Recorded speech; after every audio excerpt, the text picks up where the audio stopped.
lisani yafqahu qawli. Allahumma shalli wa sallim wa barik ala sayyidina Maulana Muhammadin wa ala alihi washabihi asmin amma ba'du.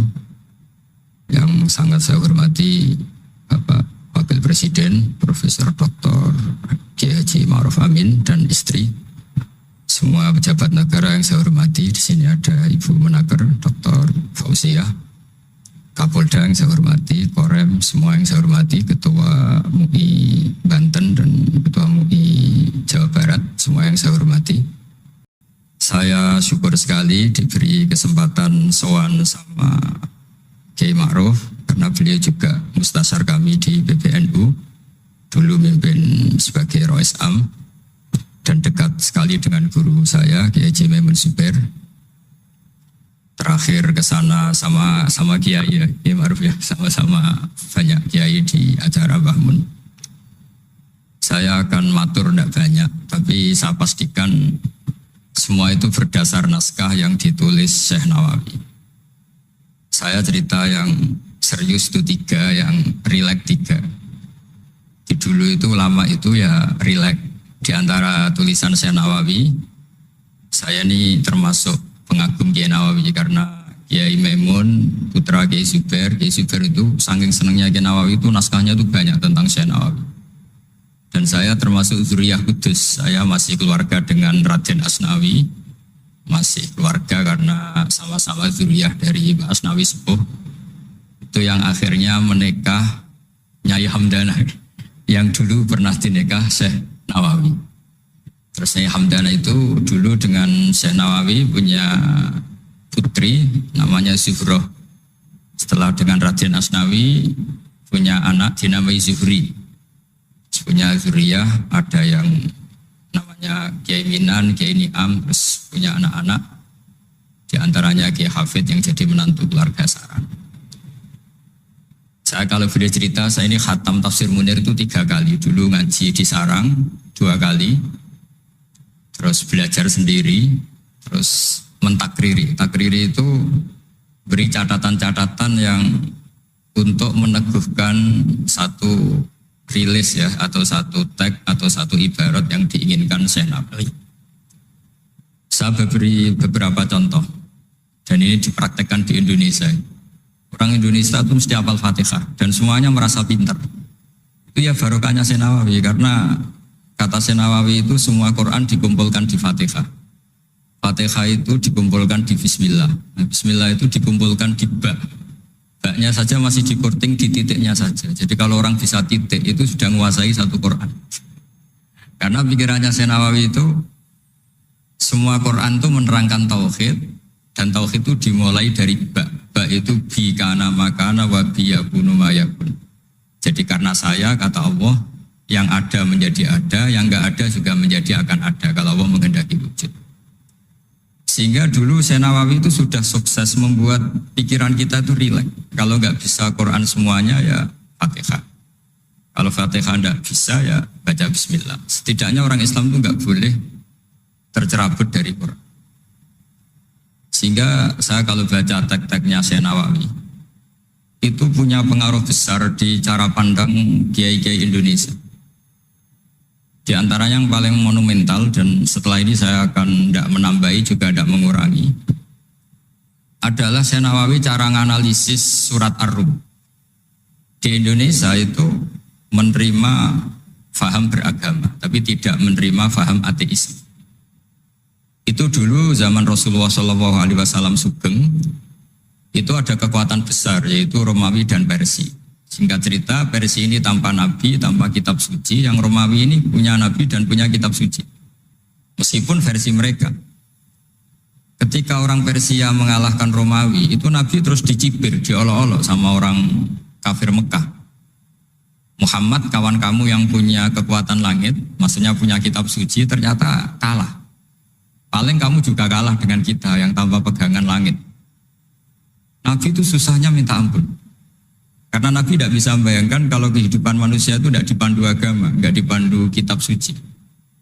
Meskipun zaman itu ya Romawi itu tidak Islam. Kemudian kata Nabi diberitahu Allah Ta'ala antara 3 sampai 9 tahun pasti Romawi akan mengalahkan Persia. Dan itu nggak dianggap kemenangan Romawi mengalahkan Persia, tapi menangnya ahli kitab, orang yang berpegangan kitab suci mengalahkan orang yang tidak berpegangan kitab suci. Dan saat itu Allah ngendikan wa yauma idzi yafrahul mu'minun, di hari kemenangan Romawi mengalahkan Persia atau kemenangan ahli kitab terhadap non ahli kitab, itu orang mukmin itu senang sekali. Sangat senang. Ini saya baca di tagnya Syekh Nawawi supaya di sini Anda tidak mendengarkan pendapat saya, memang benar-benar mendengarkan apa yang dikatakan Syekh Nawawi. Saya baca tidak ya niru-niru Kiai Ma'ruf. Tadi beliau masih ngendikan secara fasih, ngendikan usul fikih, kaidah fikih, karena ilmu beliau dengan kita ini bersanad yang sama. Dulu Mbah Mun ngaji Mbah Karim yang ngaji Mbah Hasyim. Jadi Mbah Hasyim ngaji Syekh Khalil. Kalau saya lewat sanad kudus ya diantaranya saya lewat Syekh Nawawi Al-Bantani. Nanti saya baca beberapa sanad Syekh Nawawi. Kata Syekh Nawawi Al-Bantani, beliau ngendikan wa yauma idzi yafrahul mu'minuna bi nasrillah wa yauma idz yahlibur rumu ala farisa yafrahul mu'minuna bi taghlibillah man lahu kitabun ala man la kitabalah wa yafrahuna bi walabatihim al-musyrikina bi badrin. Jadi bangsa Indonesia itu terbiasa berkawan sama orang yang beragama, tapi tidak biasa berkawan dengan orang-orang yang tidak beragama. Itu karena Imam Nawawi mengatakan, Syekh Nawawi, wa naktubu maqaddamu atharuhum, pikiran besar Syekh Nawawi adalah ketika orang Romawi mengalahkan Persia, itu cara berpikir Imam Nawawi itu mengalahkannya orang yang berkitab, mengalahkan yang tidak berkitab. Jadi ini bukan pendapat saya, juga bukan pendapat siapapun, tapi murni saya baca teks yang dari Syekh Nawawi. Sehingga kita secara psikologi, kita ini kan misalnya saya aja lah contohnya. Misalnya saya miskin, ada petinju, orang miskin kulit hitam bersama orang kaya. Kalau yang menang yang miskin tuh ikut seneng, padahal ya tidak ikut menang. Karena kayak terwakili. Dulu kata Syekh Nawawi itu juga pikirannya begitu. Ini saya baca ini kata Syekh Nawawi. Misalnya seperti itu zaman itu. Wa sababu nuzuli hadil ayat annahu kana baina Faris war Rum qitalun. Wa kana al-musyrikun yawadduna antaghliba farisu ar-Ruma. Di anna Faris kanu majusian ummiyin wal muslimuna yawadduna ghalabatar Rum ala Faris liqaunihim ahlal kitab. Jadi dulu itu kata Syekh Nawawi, pikirannya orang Islam, boyo yang menang itu ahli kitab karena sama-sama punya agama, punya peradaban. Jangan sampai yang menang itu yang tidak punya kitab, tidak punya peradaban. Jadi itu saya yakin yang mengilhami para guru-guru kita, para kiai-kiai kita bikin Pancasila, diantaranya yang membentuk Pak Karno, karena Pak Karno ya dulu ngaji sama Hussein Praminoto, ngaji sama orang-orang pinter. Kita ini berketuhanan. Jadi itu ciri khas Syekh Nawawi di antaranya. Kemudian beliau menganalisis kemenangan. Kemenangan itu ketika orang Islam sudah kuat. Ini halaman 424. Ini nanti kita bisa tinggal di sini sebagai hadiah sama Gus Syauqi sama keluarga besar Pondok Tanara. Nabi itu orang yang nggak suka duniawi, tapi kenapa sih Nabi harus menang? Nabi Sulaiman akhirnya menang, Nabi Dawud akhirnya menang, Nabi Ibrahim ya akhirnya menang, Nabi Musa akhirnya juga menang, dan Rasulullah SAW juga akhirnya mengalami kemenangan. Itu cara menganalisis Syekh Nawawi Al-Bantani. Kata beliau, iqamati alamatir riyasah, supaya kepemimpinan Islam itu kelihatan. Fala yabqa mayaqdiru alal ikrah alal kufri. Jadi kalau kita menang, baik secara politik maupun ekonomi atau kultur, setidaknya tidak ada lagi kekuatan manapun yang memaksa kita untuk menjadi kafir atau menjadi salah. Kita tahu misalnya di beberapa negara di Eropa, barokahnya orang Islam kaya, ya pemain bola dulu tuh kalau puasa susahnya bukan main. Gara-gara klubnya dibeli umat Islam itu, malah cari tukang adzan di stadion itu, karena yang punya sudah orang Islam. Itu contoh kekuatan ekonomi. Dulu kita mungkin ngalami pengajian itu kayak apa susahnya. Sekarang ketika banyak orang-orang yang dari dunia kiai cakep, sekarang ya nyaman. Jadi di antara alamatnya tamkinu hadatin adalah wala yumakkinanna lahum dinahumul ladir tadawalahum wala yubaddilannahum min ba'di khaufihim amna. Ciri utamanya adalah tamkin fil ard. Merasa beragama itu nyaman, tidak ada yang enggak. Itu zaman itu Senawi sudah menganalisis kenapa sih Nabi harus menang. Kata beliau supaya la yabqa mayaqdiru alal ikrah alal kufri. Ini tafsir di ayat wa yahdiyaka siratan mustaqima. Ketika Syekh Nawawi menerangkan kenapa Nabi harus menang di halaman 424 surat Al-Fatih. Jadi itu sisi-sisi betapa Syekh Nawawi itu luar biasa. Terus menyangkut kiblat. Dulu ramai sekali di Indonesia kalau kiblat harus presisi betul, harus ditertibkan betul. Tapi ternyata masjidnya para wali dan para orang-orang soleh itu ya kayaknya asal madep mulon itu ada yang komentar itu kenanya Afrika atau Mesir entahlah.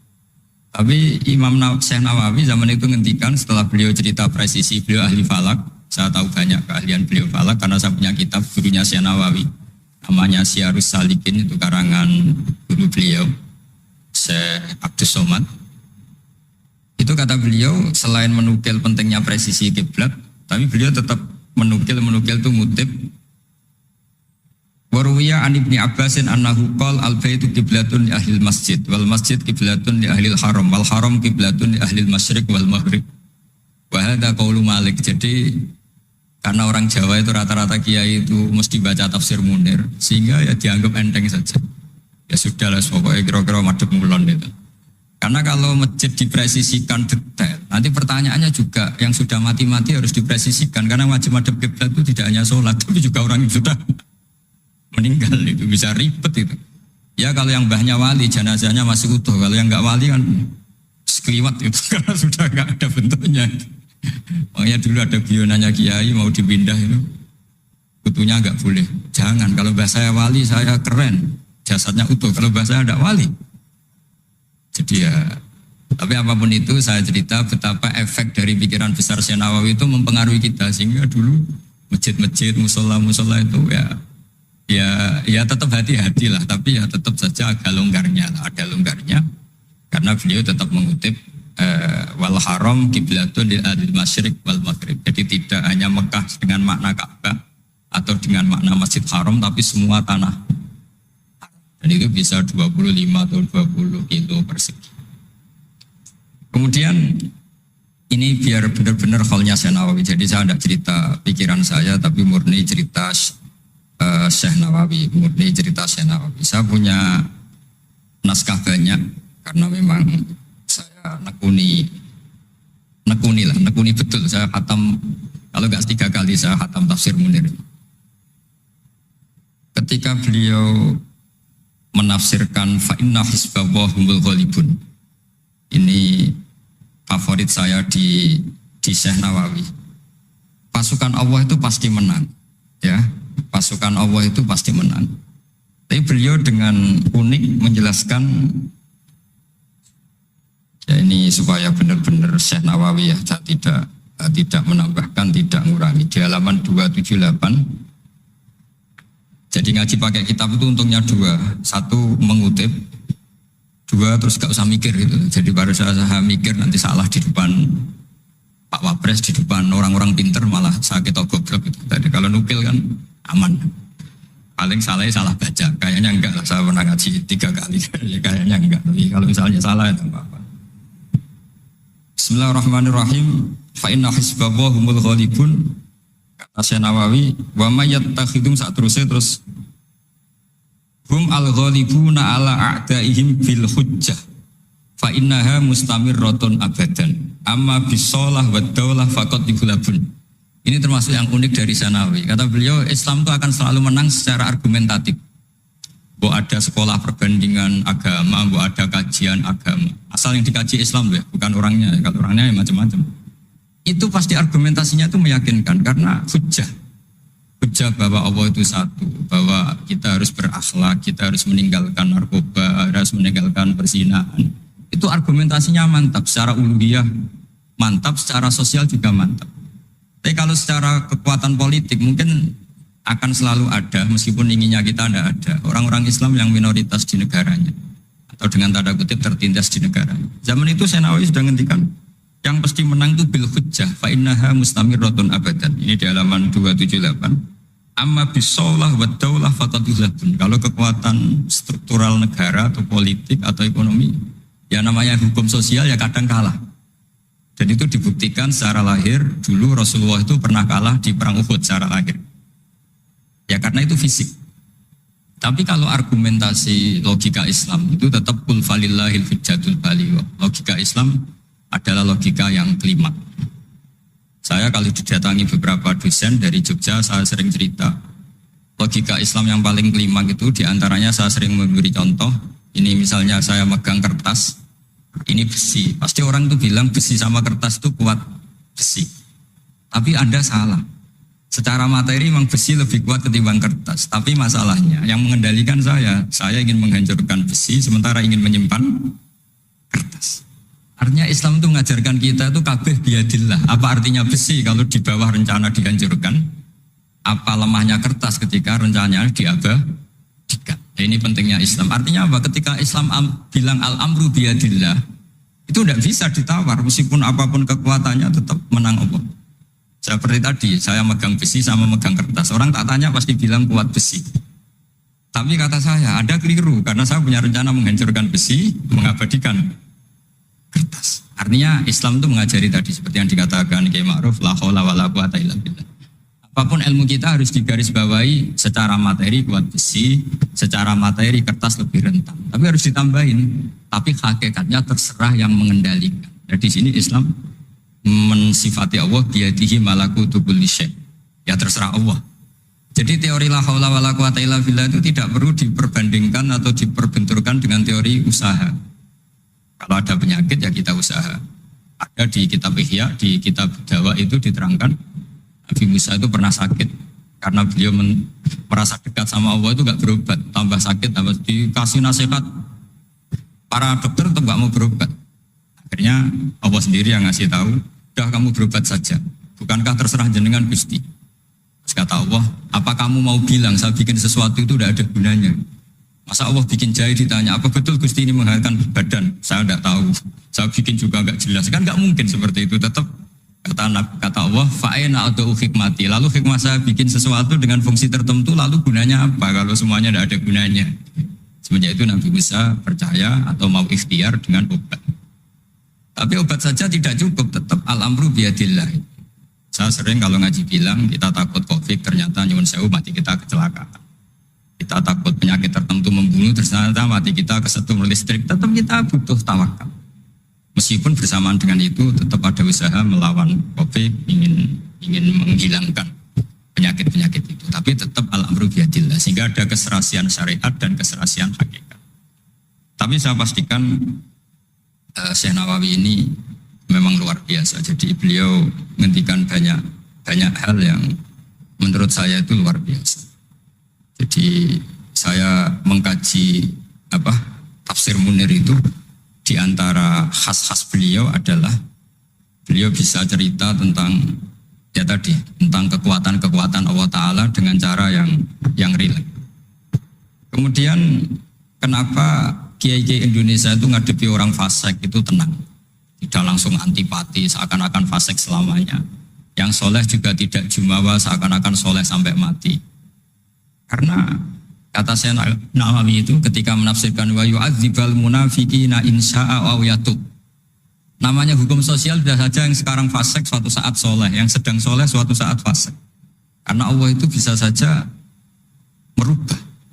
Orang munafik yang kayak apa biadabnya, kayak apa salahnya, itu Allah ketika cerita tentang dirinya, wa yu'adzibal munafiqina insya'a. Allah ya bisa saja menyiksa orang munafik insya'a. Tapi tetap ada kemungkinan awyatuba atau Allah memberi tobat. Nah barokahnya itu kadang-kadang kita sebagai KNU itu dikritik gak jelas. Ya kita memang gak mungkin jelas, memang potensinya ya yang sedang soleh ya bisa salah, yang sedang fasik ya bisa benar kan. Karena al-amru biyadillah. Itu ciri khas Nawawi. Jadi beliau dan itu membentuk kita semua di halaman 251 juz 2 beliau ngendikan haitsu razaqahum al-iman, sehingga ya mereka bisa saja suatu saat dikasih iman. Jadi itu contoh-contoh Kemudian di halaman 288 ketika nah ini biar benar-benar kholnya Syekh Nawawi saya ada. Memang saya persiapkan khusus karena saya memang nggak perlu nyari. Karena saya punya takriran lengkap tentang tafsir Munir. Jadi saya hanya butuh kutip, butuh memindah saja. Karena naskah itu sudah ada di rumah, terus ini tak pindah di sini. Dan rencana kitab ini tak tinggal di sini memang untuk hadiah kepada Gus Syauqi. Ketika Syekh Nawawi cerita tentang wala tajidanna aqrabahum mawaddatan lil ladzina amanu ladzina qalu inna nasara. Jadi suatu saat di komunitas yang kamu adepin itu kamu akan menemukan orang yang alyan. Alyan itu lebih rileks, lebih ya cara bahasa sekarang mungkin lebih simpati.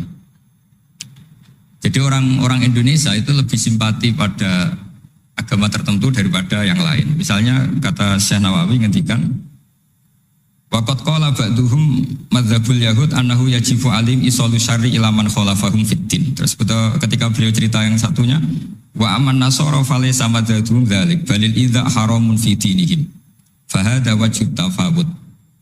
Jadi akhirnya orang Indonesia itu terbiasa dengan seperti ini karena dulu Syekh Nawawi sudah bilang, jadi betapa Rasulullah itu lebih ingin yang menang itu yang masih punya agama. Jangan sampai yang nggak punya agama itu menang. Bisa dibayangkan kan kita tahu misalnya di ilmu medis kalau cloning itu dibolehkan itu kayak apa manusia jadi uji coba. Jadi gara-gara kita masih beragama, apapun hebatnya teknologi cloning itu tidak serta-merta diadopsi atau diterapkan. Jadi itu sumbangan-sumbangan Syekh Nawawi pada kita dan yang membentuk kita. Terus ini yang terakhir di kitab Nashihul Ibad. Jadi ini supaya benar-benar kholnya Syekh Nawawi di kitab saya halaman 112. Ini sekaligus penutup. Saya tidak akan matur banyak-banyak supaya nanti dikaji sendiri kitab-kitabnya Syekh Nawawi. Suatu saat orang yang tukang fitnah ya atau yang suka mungkin kalau sekarang suka gosip atau apalah atau yang suka bikin berita yang enggak benar. Itu Syekh Nawawi menambahkan ini kitab Nashihul Ibad itu karangannya Ibnu Hajar Al-Asqalani. Ibnu Hajar Al-Asqalani itu gurunya Syekh Zakaria Al-Ansori. Jadi Syekh Zakaria Al-Ansori itu orang yang begitu alim alama sampai digelari Syekhul Islam. Itu beliau pintar itu karena bingung. Pernah ditanya, "Ya Syekh, kenapa Anda sepintar itu?" Syekh Zakaria Ansori itu punya guru namanya Ibnu Hajar Al-Asqalani. Beliau punya murid namanya Ibnu Hajar Al-Hitami. Jadi kalau mau setoran itu ya sinau karena gurunya alim. Dulu kalau setoran sama guru itu muridnya yang baca, korok itu alas Syekh. Jadi dulu saya baca tafsir Munir itu nyemak sampai khatam, terus saya baca ya sampai khatam. Makanya saya ini alhamdulillah tahu banyak tentang tafsir Munir. Karena saya pernah ngaji istimak khatam, terus saya yang baca juga khatam, terus saya belajar juga khatam. Jadi semoga ini bentuk penghormatan saya pada Syekh Nawawi itu sudah puluhan tahun yang lalu dan alhamdulillah sekarang punya kesempatan bisa hormat soalnya Syekh Nawawi. Beliau ketika terus yang tanya ini dijawab sama Syekh Zakaria Ansori. Dukik tu bena hajaro ini. Saya ini diseleb 2 batu, digebek kalau orang Jawa bilang. Karena kalau mau ngaji ya takut, mau ngajar juga takut karena muridnya pinter. Kalau dia bacanya salah itu ketahuan. Jadi guru kalau ingin pinter cari murid yang pinter, pasti mutolaah dulu.